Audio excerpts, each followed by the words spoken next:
আসসালামু আলাইকুম, আমি নওয়াজ শরীফ। আজকে আমি শেখাবো আপনাদেরকে একটা ট্রান্সফরমারের প্রাইমারি সেকশনের অ্যাম্পিয়ারটা বের করা। আমরা এই যে আমার হাতে যে ট্রান্সফরমারটা আছে সেটাতে আমি দেখতে পাচ্ছি আউটপুটের কারেন্ট দেওয়া আছে, অর্থাৎ 12-0-12 ট্রান্সফরমার, অর্থাৎ আউটপুটে আমি সর্বোচ্চ 24 ভোল্ট পেতে পারি এবং 1000 মিলি অ্যাম্পিয়ার মানে 1 অ্যাম্পিয়ার এটা আউটপুটের দেওয়া আছে। আর ইনপুটের ভোল্টেজ 220। এখন ইনপুটের কারেন্টটা আমরা কীভাবে বের করব, এটা বের করার একটা ফর্মুলা আছে, তো এটা আমরা শিখব। তার আগে একটা বিষয় আমরা আপনাদেরকে ক্লিয়ার করি, সেটা হচ্ছে আপনারা মনে রাখবেন ট্রান্সফরমার কখনোই পাওয়ার কম বেশি করতে পারে না। এখন হয়তো আপনারা শুনলে অবাক হবেন, অনেকে মনে করেন যে ট্রান্সফরমার তো ভোল্টেজ বাড়ায় আবার ভোল্টেজ কমায়, তার মানে কি পাওয়ারটা কম বেশি করে? না, ট্রান্সফরমার যদি ভোল্টেজ বাড়ায় তাহলে অটোমেটিক্যালি কারেন্টকে কমিয়ে দিয়েছে। এটা একটা থিওরি, অর্থাৎ আপনি পাওয়ারকে যদি বাড়াতে পারতেন তাহলে অল্প একটু পাওয়ার খাটিয়ে তো বহু পাওয়ার আপনি তৈরি করতে পারতেন। তাহলে তো আপনার আর মানে এত পাওয়ার তৈরি করার জন্য এত মেশিন জেনারেট করতে হতো না। মানে বিষয়টা ঠিক এরকম, আপনি অল্প একটু পাওয়ার দিয়ে যদি আপনি বেশি পাওয়ার তৈরি করতে পারতেন তাহলে কিন্তু বিষয়টা একবারে অনেক আশ্চর্যের হতো। তো এটা কখনোই সম্ভব না। পাওয়ার হচ্ছে টোটাল ক্ষমতা, অর্থাৎ আপনার ইনপুটে যত ক্ষমতা আউটপুটে তার থেকে কম ক্ষমতা পাবেন। তবে একটা যদি আইডিয়াল ট্রান্সফরমার আপনি ধরেন তাহলে ইনপুট পাওয়ার সমান আউটপুট পাওয়ার, অর্থাৎ আপনাকে পাওয়ার লসটা হিসাব করা যাবে না।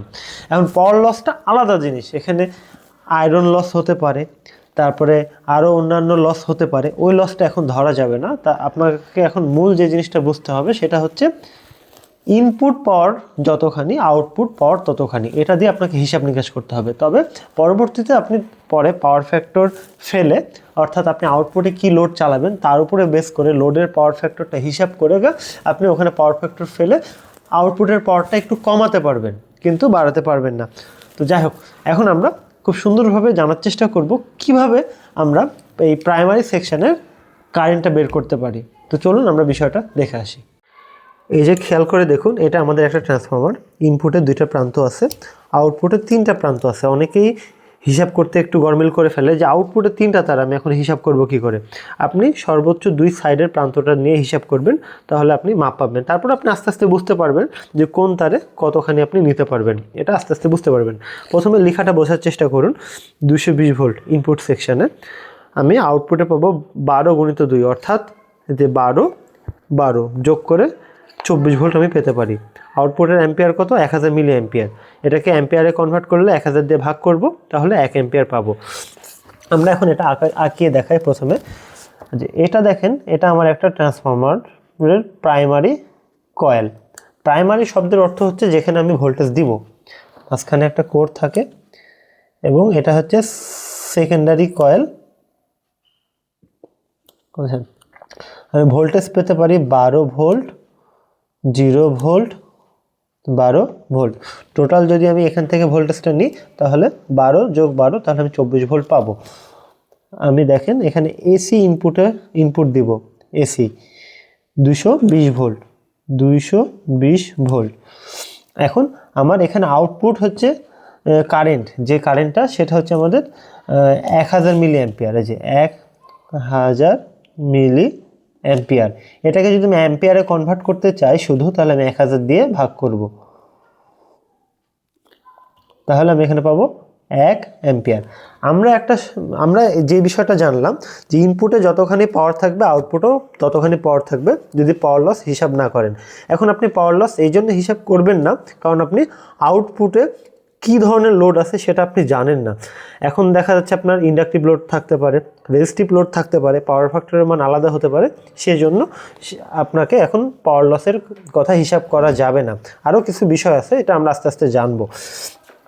তাহলে আমরা তো অনেক আগে থেকে একটা সূত্র জেনে আসছি পাওয়ার বের করার। সূত্র কি? P = VI, অর্থাৎ ভোল্টেজকে যদি আপনি কারেন্টের সাথে গুণ করেন তাহলে আপনি পাওয়ার পাবেন। তাহলে দেখেন, আমি এই পাওয়ার সমান এ পাওয়ার লিখতে পারি। তাহলে এই পাওয়ার সমান যদি এ পাওয়ার আমি লিখতে পারি তাহলে এরকম কি লেখা যাবে না? P = P। এখন আমি বুঝবো কি করে কোনটা প্রাইমারির পাওয়ার কোনটা সেকেন্ডারির পাওয়ার?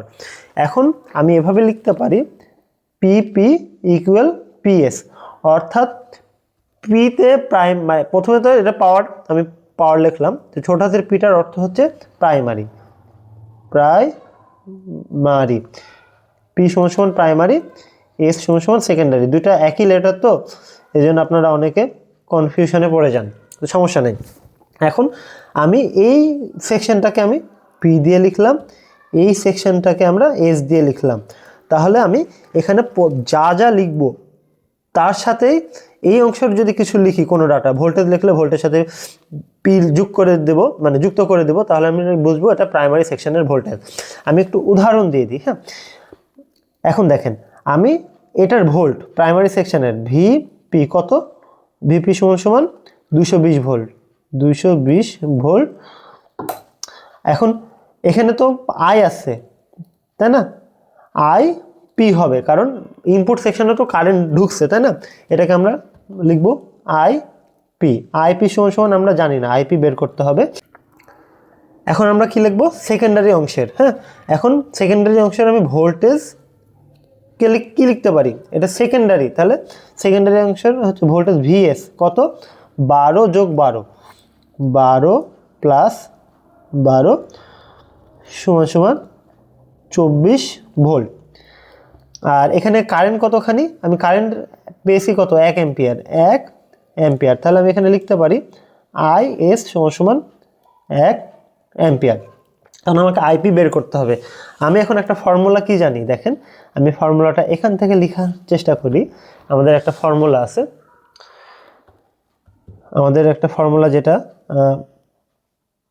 পিপি ইকুয়াল পিএস। তাহলে পি সমান সমান কি, ভি আই, আবার পি সমান সমান ভি আই। এই পি সমান এটা লিখলাম, এই পি সমান এটা। এই যে ভির সাথে আমি কি লিখতে পারি, এটা প্রাইমারি অংশের, তাই পি প্রাইমারি অংশের ভোল্টেজ, প্রাইমারি অংশের কারেন্ট, তাহলে আমরা এখানে পি লিখতে পারি। এখানে সেকেন্ডারি অংশের ভোল্টেজ ভিএস, সেকেন্ডারি অংশের কারেন্ট আইএস। এখন এখান থেকে আমি কি বের করব, দেখেন আমি এখান থেকে আইপিটা বের করতে চাই। তাহলে আইপিটা যদি আমরা এখানে রেখে দিই, আইপি সমান সমান ভিএস গুণিত আইএস ডিভাইডেড বাই ভিপি। যারা বীজগণিত বুঝেন তারা অনায়াসে বুঝে গেলেন যে এখানে এটার সাথে এটা গুণ ছিল, এটার সাথে এটা গুণ ছিল। আর নিচের লাইনে এসে আমি আইপিকে রাখলাম, ভিপি ওপাশে যে ভাগ হয়ে গেল, ভিএস এর সাথে আইএস তো গুণ আছেই, এটা আমি গুণ চিহ্ন দিয়েও লিখতে পারি, কোনো সমস্যা নেই, এখানেও গুণ চিহ্ন দিয়ে লেখা যায়। এখন আমি যেটা করব, এই মানগুলো বসিয়ে দেব। ভিএস এর মান কত, 24, আইএস এর মান কত, 1, ভিপির মান কত, 220। অর্থাৎ আমি এখন হিসাব করলে পেয়ে যাব। এখন খেয়াল করে দেখুন, আমরা 24 গুণিত 1 ভাগ 220, তাহলে আমরা কত পেলাম, 0.109 অ্যাম্পিয়ার। অর্থাৎ আমরা প্রাইমারি অংশের কারেন্টটা পেয়ে গেলাম। এখন আপনি যদি ফর্মুলা ফেলেন পি ইজ ইকুয়াল ভিআই, আমরা জানি। এখন দেখেন ইনপুট পাওয়ার সমান সমান আউটপুট পাওয়ার আপনার চলে আসবে। দশমিকের কারণে একটু কম বেশি হবে, কারণ আমরা ফুল ডিজিট নিচ্ছি না, ফুল ডিজিট নিলে একই আসতো। তাহলে আমি যদি প্রাইমারি সেকশনের ওয়ার্ড বের করতে চাই, অনায়াসে বের করতে পারবো। এখন আমি আপনাদের জন্য প্রশ্ন রেখে যাচ্ছি যে আপনারা এই একটা ট্রান্সফরমারের বের করবেন, প্রাইমারি অংশের কারেন্টটা বের করবেন। এটা রেটিং হচ্ছে 220 ভোল্ট, ইনপুটে দিতে হবে, আউটপুটে সে 12 ভোল্ট পাবে এবং 3000 মিলি অ্যাম্পিয়ার। তো এটার জন্য আপনারা অবশ্যই ইনপুটের বা প্রাইমারি সেকশনের কারেন্টটা বের করবেন। আমরা খুব সুন্দরভাবে ক্যালকুলেশনটাও জেনে আসলাম। আমি জানি আমার এখানে যারা আছে সবাই বীজগণিতিক সমাধান পারে না, সবাই ম্যাথও ভালো মতো বুঝে না। তবে আপনি শেষমেশ যে ফর্মুলাটা আমরা অ্যাপ্লাই করলাম, এটা দরকার হলে মুখস্থ করে নেন, তাহলে আপনি অটোমেটিক হিসাব করা শিখে যাবেন। আপনাকে হয় ফর্মুলা অ্যাপ্লাই করা শিখতে হবে, না হয় মুখস্থ করতে হবে, তবে আপনাকে বের করতে হবে। অর্থাৎ আপনি কোথাও নোট করে রেখে দেন। এখন আমি আপনাদেরকে শিখালাম যে 12-0-12 ট্রান্সফরমারের প্রাইমারি সেকশনের পাওয়ারটা, মানে এই প্রাইমারি সেকশনের এই কারেন্টটা বের করার পদ্ধতিটা শেখালাম। আমি আপনাদেরকে এখন করতে দিলাম কোনটা, 12-0-12 ট্রান্সফরমার, আউটপুট 3000 মিলি অ্যাম্পিয়ার, মানে এটা হচ্ছে ইনপুটে 220 ভোল্ট দিতে হবে, সোজা কথা।